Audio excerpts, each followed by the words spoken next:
Too much GH nie. Ghana for ahwefo etiefo. Onipa bi a won subscribe e too much GH no. Subscribe wo na ehintasem ensem a ebuafa oman Ghana so ena ye de bremu. One God nie. The only one God in GH. Eho ana de bia mehwe. Abrechefo ene Ghana for mo wiasa fa na me recommend emamo.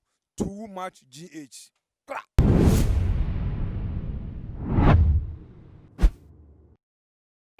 For me, ma obibia akwaba de batuma GH. Munya ba musun for Mercy cow.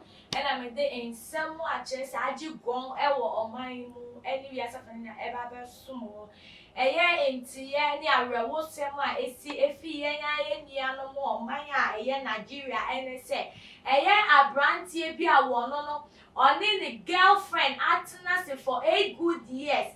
Na akọwie mu se abayua yi onu ale krefie be ma no onye adwuma abayua no ko shop ba na chese ne onya ya na fasodie bi a onya wo ho no woni wo be ma ne so eje didi nkaka odo abesre wo so ebe ye den na wo nko ene inyomutunyi be ka na ase wo rampons odo ma nipa jimi sa na ekoba no na we ene wo mu na abayua yi ekoto ye new car new car no ni sika e na wode toye na essence wode ni sika na wode toye nti o register new car no so number no wode onu ni din na yeye na we na mind tawantawa e ba wo muntem e wo mra be ma ni approaching ni say me girlfriend me na wo be kanchema me ne wote wo ye ka ya ukoto ya nka ye si etuo tre be ma dem a na obato to ye be ma dem a na tre na ka wakoto ka anka de sa anka wodo so no eye me brema no me din e na ese registration no na enu e na oba no ebi enyoma ni so ka se da bi me ntimi mfa wodin enye registration no esan se emra me no wote for 8 good years no unkoti a me bride price ye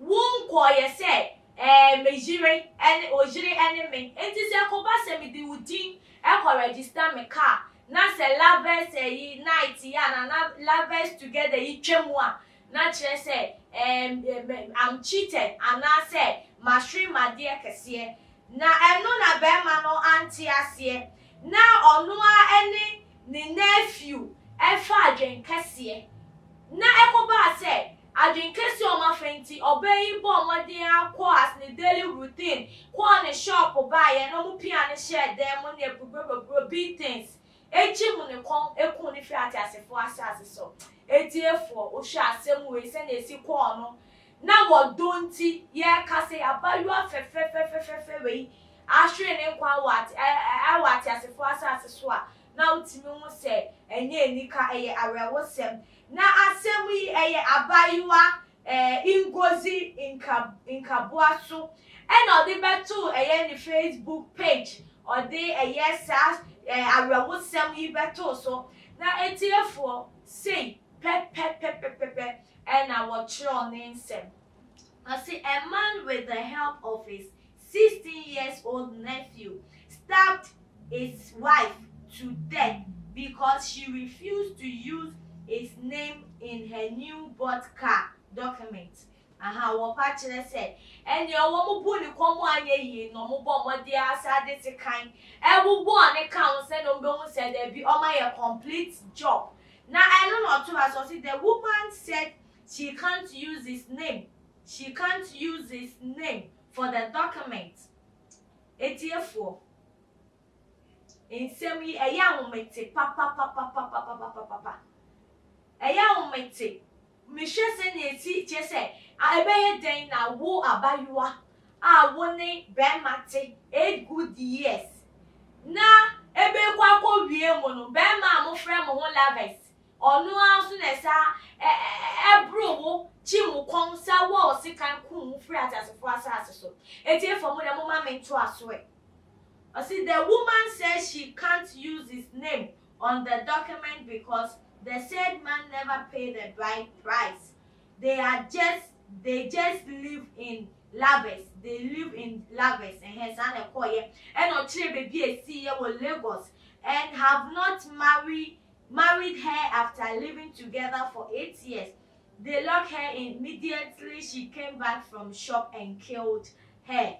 This is jobless man that has been feeding off the woman. This is so sad. Oba chere say nam di kan chere mu dida no eyare wo semesan say obema no wonye adwuma na wo ba na wo donti wo koba odoko bebi a odowo enti okoba na se wodidi a wodwe hu se da bi be ma me ne te no eye den ya wo no to bedidi no so make sure say be ma ne ye okay na so ni na echi ne be ma no obuo pa no di tua wo be yi ka na no ena ma amanfo a kire o ma adwen se da bi o wenti na omo di omo pe de bi ebeye yie no na be ma wonye adwuma no oye kwadwofo ena be ma wonye adwuma no oni future na say de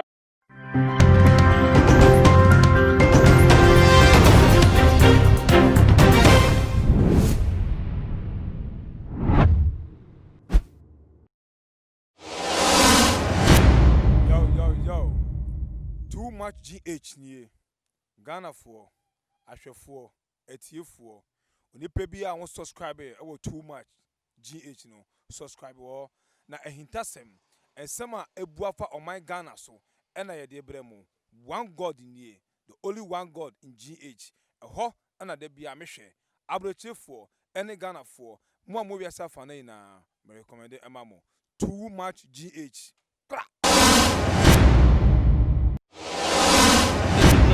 the major prophet kum chacha on say me catch was say bomoden na hwe too much GH on say me kan ye nyene bone pa na kase ye pe wo wi ase ya asonde nti na adam wo hu nyame ye no nyam no wo hu ne ma bi a wo hwehwehwehwe e wo other place ne ade kat won na bomoden na be hwe too much GH be hwe na subscribe bomoden o be hwe pe na why subscribe o subscribe subscribe na subscribe na o subscribe a na ubenya ne yama papa a wo pe ahwe nyame shira na ura too much GH we boy what shout out to your fans and everybody who is watching too much GH.